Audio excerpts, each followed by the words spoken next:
Assalamualaikum warahmatullahi wabarakatuh. Sekali lagi sebetulnya saya ingin menegaskan tentang zakat ini. Saya setelah membaca satu buku bagaimana marahnya Abu Bakar Siddiq itu sewaktu semasa dia setelah Rasulullah terhadap orang-orang yang tidak mau bayar zakat. Sebab menurut para katakanlah kaum muslimin, sebagian kaum muslimin semasa itu dia enggan membayar zakat.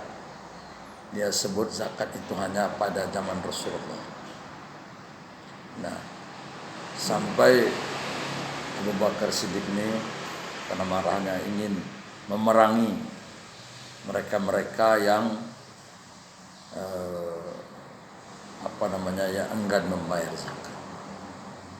Jadi apa yang saya petik atau saya tangkap dari kejadian ini, salah satu sumber kekuatan ekonomi umat Islam sebetulnya zakat.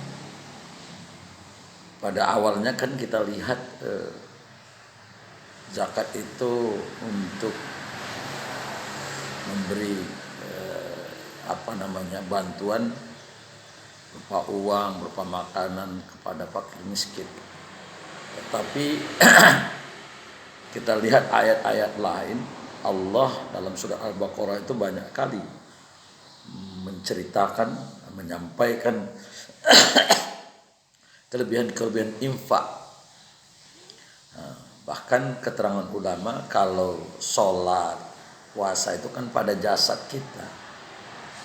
Selain itu, atau haji begitu juga untuk kepentingan kita sendiri. Tetapi ridho Allah itu kita raih dengan kita membantu saudara kita. Membantunya bagaimana? Karena yang miskin ini sedikit, maka dikeluarkanlah zakat, itu pertama. Kemudian infak. Ada lagi bahasa zakat. Jadi beberapa hal saya lihat. Kemudian bahasa Allah yang paling paling menyayat hati, Allah meminjam kepada kita. Kalau meminjam ini kan bahasanya bisa berpikir lain kita. Tapi sebetulnya bahasa meminjam itu bahasa kasih sayang.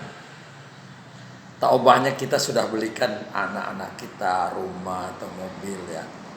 Mobil lah yang sama-sama, yang bagus sekali. Nah, kita yang belikan tentu kita. Tapi kita sudah hadiahkan kepada anak kita ini untuk siano. Kemudian kita karena sangat perlu, kita meminjam. Ada kepentingan lain, bisa untuk orang lain, bisa untuk kita sendiri. Seperti itu kira-kira gambaran tentang zakat, fitrah atau pengambilan infak, sedekah. Nah, bagi saya, pemikiran saya setelah mendengar kemudian membaca beberapa buku itu. Dulu saya cenderung baca buku Yusuf Qadrawi. Kadang-kadang dialah banyaklah buku yang kita baca. Itu penyeimbang dalam kehidupan ekonomi umat Islam. Ya, satu power untuk membangkitkan umat Islam dalam bidang ekonomi. Ya, karena zakat itu tidak hanya untuk orang miskin saja. Boleh orang yang bekerja, berjuang dalam agama ini. Misalnya membiayai pendidikan, membiayai orang-orang yang berjuang, misalnya pendakwah. Jangan lagi kita meminta kepada masjid-masjid sehingga kadang-kadang diolok-olok juga. Tapi kalau uang zakat tak bisa diolok, ya, atau uang sedekah. Nah, dan dia menyeluruh dan arealnya sangat luas. Jadi mari kita coba mengajak saudara-saudara kita untuk mengelola zakat ini dengan benar. Saya di desa dulu menantang pengelolaan zakat, sistem bagi zakat itu. Karena cuman masyarakat miskin itu setahun cuman dapat 500.000. Apa begitu makna zakat yang diperintahkan oleh Allah? Ya, yang salah kitanya, karena kita zakat itu kita sama dengan fitrah. Fitrah itu salah satu zakat diri, pembersih diri, bukan pembersih harta. Jadi bulan puasa, nah kita samakan pula semuanya zakat mal di sana. Nah di situ letak kesalahan. Padahal zakat ini sebetulnya sejak orang itu memulai usaha, misalnya ini kita bulan November. Bulan November ini, bulan November ke depan bagaimana ekonominya bertambah. Nah kalau bertambah sesuai dengan ukuran zakat, maka itu sudah boleh. Jadi pencatatan seperti itu rumit.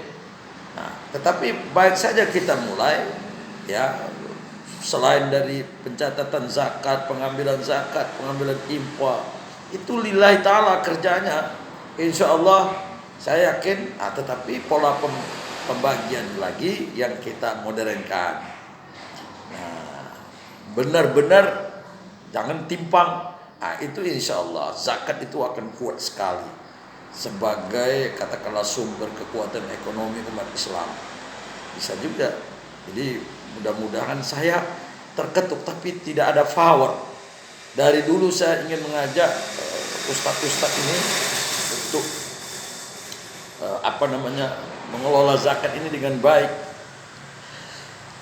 Tapi saya tak punya kesempatan lah. Ya, tak perlu dites. Tesnya kerja. Kadang-kadang kan kita mau mengelola ini tesnya, wah ini udah jadi imam masuk. Nah, saya jadi imam misalnya sanggup juga saya seperti imam-imam tahfiz itu. Cuman kan di tes itu kita belum berdaya gitu. Nah, kemudian zakat ini juga tidak perlu dites, tapi kita tesnya kemampuan selama setahun 2 tahun, ada enggak perubahan, ada enggak semangat. Dia menggetarkan hati manusia itu karena kita lillah, kita benar-benar, maka akan tumbuh rasa di orang lain untuk bertanggung jawab. Nah, apalagi cara pembagian transparan bisa dilihat oleh orang. Ya, itu yang saya pikirkan sudah lama, bukan hari ini. Sejak tahun 92 saya menantang pembagian zakat yang dibikin sampai hari ini karena tidak berpengaruh sekali. Masa setahun fakir miskin cuma dapat. Maksudnya zakat itu untuk membiayai kehidupan orang itu setiap hari, setiap bulan, setiap tahun, sekolahnya. Nah, kecuali dia sudah menjadi orang yang tidak lagi tergantung pada zakat. Misalnya kita beri bantuan 30 juta, dia bisa berdikari, jual goreng, jual apa. Nah, kita lihat dia tidak membutuhkan itu lagi, itu bisa. Jadi mari kita berjihad. Jihad ini kini harus, kondisi ekonomi seperti ini sekarang ya dikuasai oleh orang lain,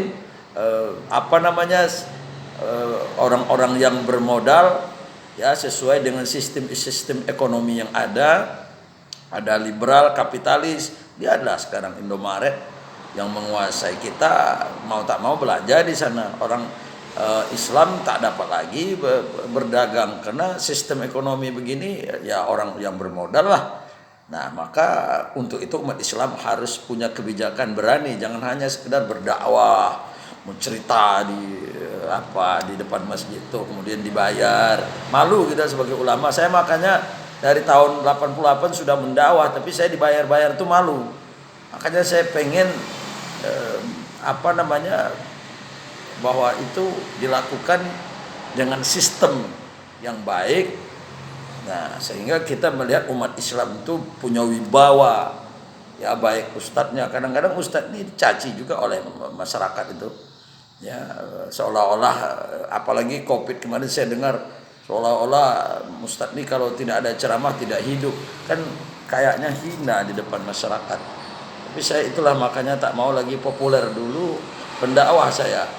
Ya, tahun-tahun 95 sampai 97 sebelum saya jadi DPR lah. setelah jadi DPR itu saya berpikir lagi, bukan tak mau ya, hari ini udah tua juga, lebih banyak yang top, dulu belum top Ustadz Somad lagi, saya tahu betul. Nah, tapi begitulah. Tapi pemikiran saya, kerisauan saya terhadap beberapa pengelolaan atau semacam kegiatan umat Islam ini saya risau gitu loh. Jadi demikian. Assalamualaikum warahmatullahi wabarakatuh.